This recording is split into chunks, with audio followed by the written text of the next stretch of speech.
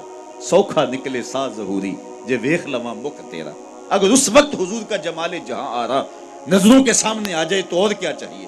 تو شاہ عبد الرحیم محدث دہلوی شاہ ولی اللہ کے والد کہتے ہیں میں نے خواب میں حضور کی زیارت کی اور یہ سوال کیا حضور آپ کا فرمان ہے کہ میرا حسن نمکین ہے اور جناب یوسف کا حسن میٹھا تھا، وہاں زنان مصر کیوں گلیاں کٹ گئیں اور یہاں ایسا کوئی واقعہ پیش نہیں آیا، تو اس کی کیا وجہ ہے؟